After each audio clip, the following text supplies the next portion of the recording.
안녕하세요. 역사 속 재난 사건을 통해 안전의식의 중요성을 알려드릴 큰별쌤 최태성입니다.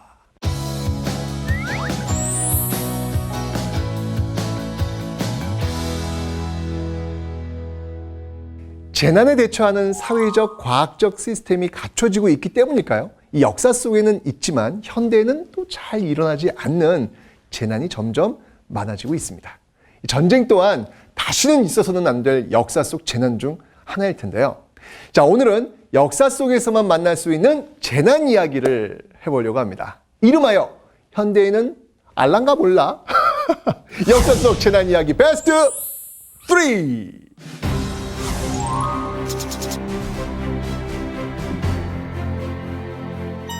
지금은 보기 힘든 재난, 그 첫 번째 키워드는 바로 호랑이입니다.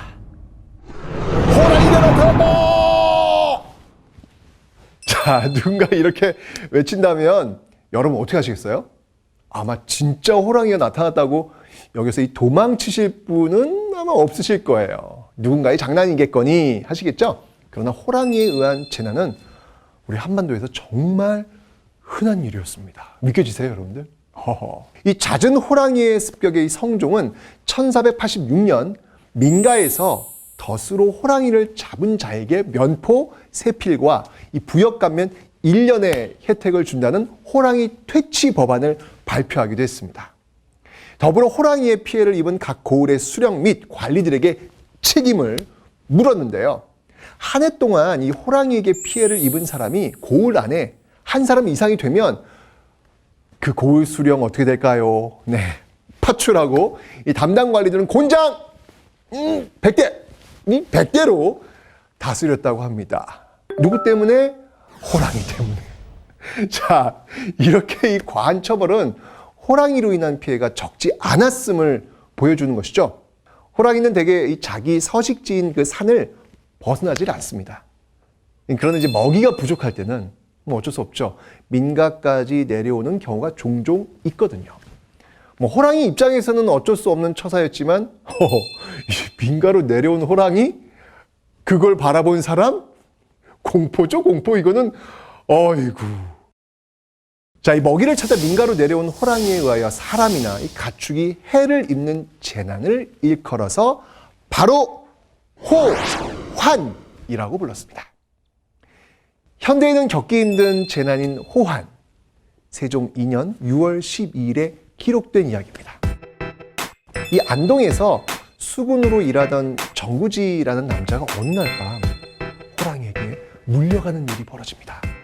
이에 정구지의 아내와 두 딸은 이 몽둥이로 호랑이를 때려가지고 자기의 남편이자 자기의 아버지 정구지를 구해냅니다. 호랑이를 세 여인이 때려잡은 거죠. 뭐 가장을 구하고자 한 이 가족의 사랑이 만들어낸 정말 기적이라고 할 수 있을 텐데요. 여러분 상상 가세요? 물론 이제 안타깝게도 결국 정구지는 이 구출된 지 열흘 만에 세상을 떠나고 말았습니다. 동국세 시기에는 민가의 벽에 닭이나 호랑이의 그림을 붙여 이 재앙과 역병을 물리치고자 한다라고 기록되어 있습니다. 이렇게 우리 민족은 호랑이를 두려워하면서도 숭배하였습니다.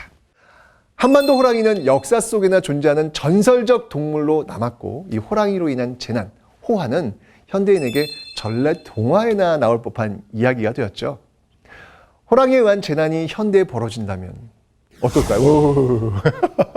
이 생각만 해도 정말 아찔합니다. 역사 속 재난 이야기 그 두 번째 키워드는 바로 메뚜기입니다. 자, 오늘날에도 이 메뚜기 떼의 습격이 종종 벌어지긴 하지만 옛날 사람들은 우리보다 더 심한 공포감을 느꼈다고 합니다. 역사 속에서 메뚜기는 참 이 메뚜기 자꾸 나오니까 호랑이 못지않게 위험한 존재였기 때문인데요. 여러분들 상상 가세요? 메뚜기와 호랑이? 메뚜기는 한자어로요 황충이라 불리는데요. 황충에는 메뚜기뿐 아니라 풀무치와 여치 종류도 포함됩니다. 삼국시대부터 고려, 조선시대까지 이 황충에 의한 피해의 기록을 심심치 않게 찾아볼 수 있는데요. 특히 조선시대에 그 피해가 극심합니다.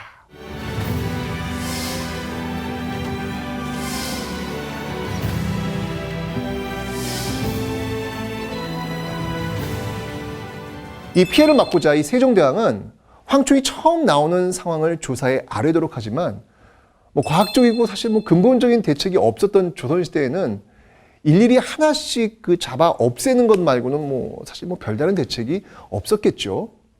현대는 지역별 해충 방제 책임이 있는 17개 시도 지자체와 질병관리본부를 비롯해 행정자치부, 환경부, 국토교통부, 해양수산부 등 이 관계부처 담당자들이 모기 방역 대책을 논의하는 등 이 모기를 포함한 해충에 의한 재난관리에 힘쓰고 있는데요. 현대와 달리 조선시대에는 특별한 예방법, 퇴치법이 없었다니 이 황충에 의한 재난에 체계적으로 대처할 수 있는 현대에 살고 있는 것이 상대적으로 감사합니다. 세 번째 키워드는 바로 한발입니다. 장기간에 걸친 물 부족으로 나타나는 재난을 말하는 한발. 이 과학이 발전하지 않은 시대의 한발은 하늘의 노여움 그 자체였습니다. 역사적으로 한발을 극복하기 위한 다양한 기후재가 거행되어 왔지만 그중 폭로의례라는 기후의례를 집중적으로 좀 오늘 한번 이야기해 볼까 합니다. 이 뜨거운 태양 아래에 한 여인이 서 있습니다.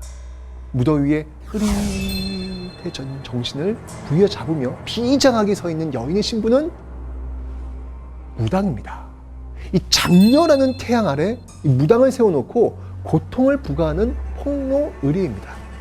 이러한 행사를 통해 하늘의 동정과 연민을 자극하여 강우를 유도하려 했던 것인데요. 중앙 관청들의 무당을 모아 또 속옷을 또 입혀요. 그리고 머리엔 또 화로를 또 이게 합니다. 어떻게 이거 그렇죠? 이 과학적 행사에 대해 세종 7년 예조가 이제 아래지요.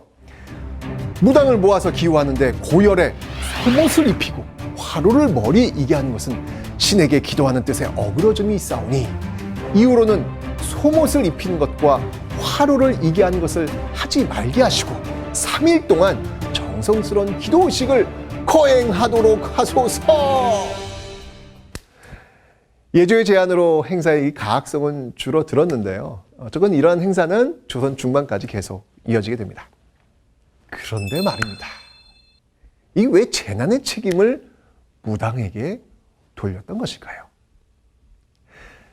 사실 폭로의례에서 이 재난의 책임을 무당만 진 것은 아니고요. 근데 이전의 사람들은 재난을 통치자가 부덕해서 생기는 일로 여겼는데요. 때문에 폭로의례 행사를 통해 임금에게도 재난의 책임을 물었습니다. 왕의 폭로의례는 왕이 정전이 아닌 뙤약볕 아래 서 있는 의례적인 행위로 이루어졌는데요. 이렇게 왕이 정전을 피해 다른 곳에 있는 것을 피정전이라고 합니다. 조선시대에는 피정전이 국가의 기후행사로 아주 빈번하게 거행되었다고 합니다. 네. 임금도 쉽지 않습니다. 네. 호랑이의 출몰, 메뚜기 떼의 습격, 시대적 가치관에 근거한 재난 극복 방법인 폭로의례까지 과학의 시대를 살고 있는 우리에게는 극복 가능한 재난이 그 시대 사람들에게는 공포의 대상이었다니 정말 역사 속 재미있는 재난 이야기를 만나본 시간 어떠셨어요? 이 재난을 만나 두려움에 떨기보다 재난을 예방하고 관리할 수 있는 이 시대에 태어난 것에 정말 감사한 마음 들지 않으시나요? 재난을 두려워하기보다는 예방하고 관리할 수 있도록 안전에 더욱 관심을 기울이는 우리가 되어야겠습니다.